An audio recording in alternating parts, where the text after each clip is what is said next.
Yo, what's up everybody? Today we are talking about frogs and I'm super excited because frogging for northern snakehead is just around the corner. I'm going to be throwing a frog in probably the next few days, so super stoked about that. But anyways, we're going to be talking about a few different frog types today and some different brands and what my personal opinion is on each of them and why I think they're the best.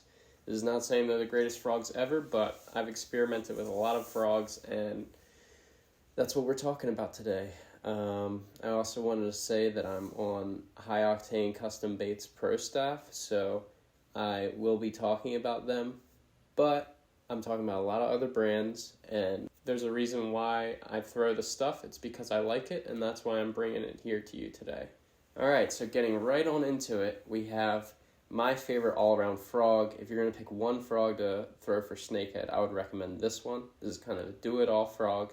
And I have another one I'm going to show you in a second here, but this is the High Octane Frogzilla, and this is, like I said, a do-it-all frog. Super durable, got great action, the hooks are very stout, got a great hook gap, and that body compresses very easily. So if you're going to pick one, I would definitely recommend the Frogzilla. That is my number one go-to. I almost always have it tied on. Another all-around type of snakehead frog is the Tailored Lures Model D. This is another great frog for just throwing around, covering water. You can work it fast, you can work it slowly by twitching it, or you can be ripping it across, bouncing that nose down. And both frogs sit at a 45-degree angle in the water. So they're both sitting up like this, so those hooks are in the water and the nose is sitting up. So the first thing that fish is going to grab is the hooks, which is a great thing because hooking into a snakehead sometimes can be very challenging because they have super bony mouths, so you want as much as that hook possible getting in their mouth. And both of these frogs do walk, but their main style is kind of a bouncing motion, like tap, tap, tap, tap, tap.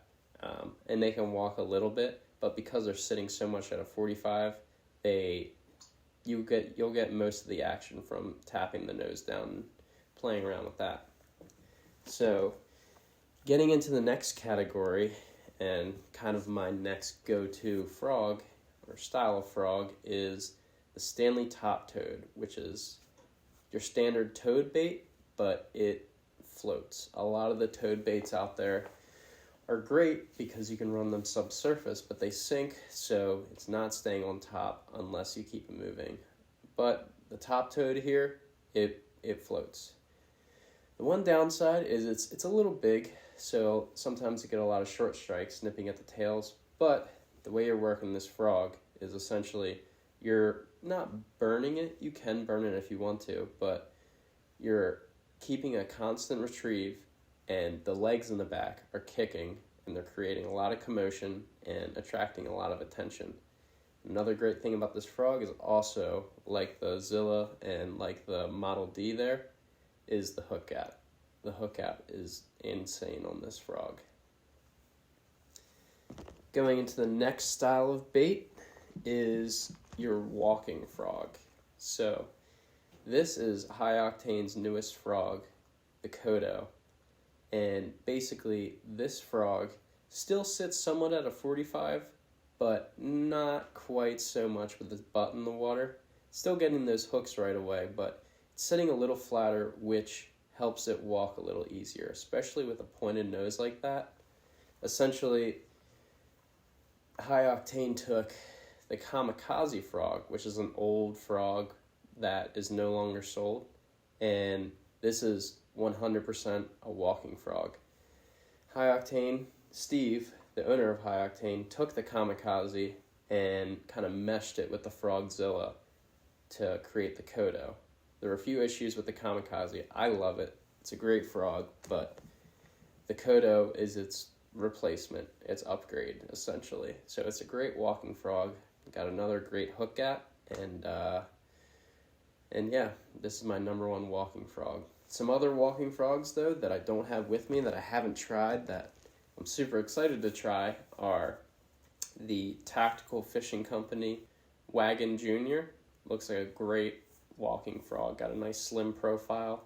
and also infamous Rashawn Fishing's InfaMouse. It's a mouse style bait. It's got, just like the Wag'n Jr, it's got one tail, which helps it walk a little easier. So I'm excited to try both. But anyway, into the next kind of category here are your smaller, your smaller frogs. So my favorite here is the Tailored Lures Model D. First I showed you the larger version. That's the newer version.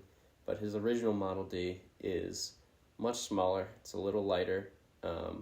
One downside is you can throw it on a bait caster, but it's a little more comfortable throwing on a spinning rod. But another great hook gap, very stout hooks. Similar action to the Frogzilla and its larger, bigger brother, but you're going to pick this up when it's a bit of a finicky bite and they're not quite in the mood for a bigger meal, you're not getting as many hits, and you need to slim that profile down to increase your amount of strikes you're getting. Some other similar baits to that is the Lil Zilla. Same exact scenario as the Model D. This is the little brother to the Frogzilla. Very similar action to the Model D. I would place them both together as my favorite small frogs, and also it comes skirted, and the Lil Zilla also comes bladed. So if you're a fan of blades or you want to give blades a shot, this can be key on a really finicky bite as well, especially with the stop, start, pause cadence. It can get them fired up.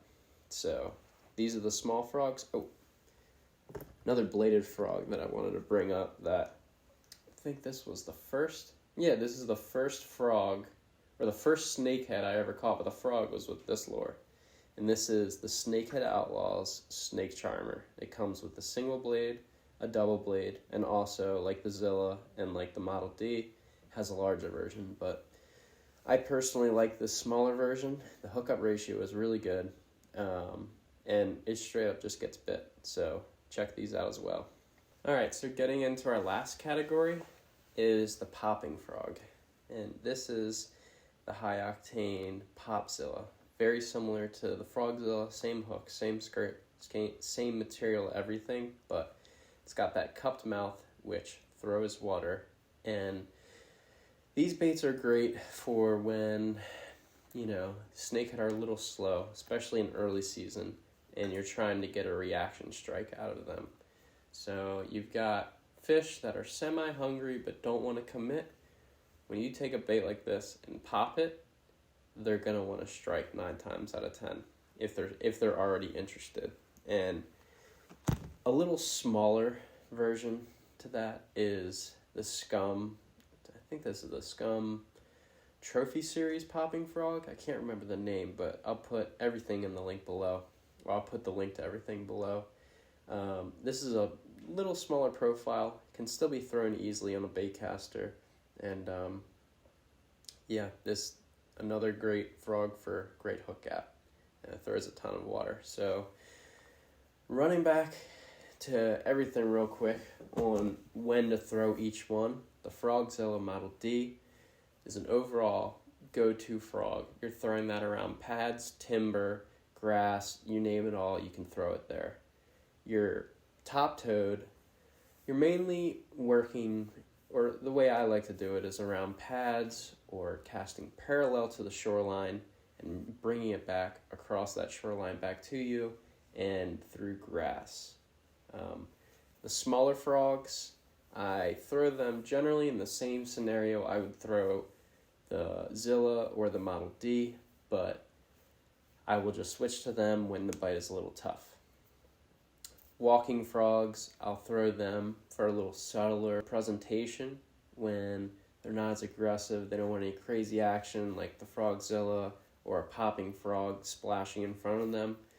The Kodo, or walking frogs in general, bring a more subtle presentation where if they're not feeling as aggressive, you may get more bites from.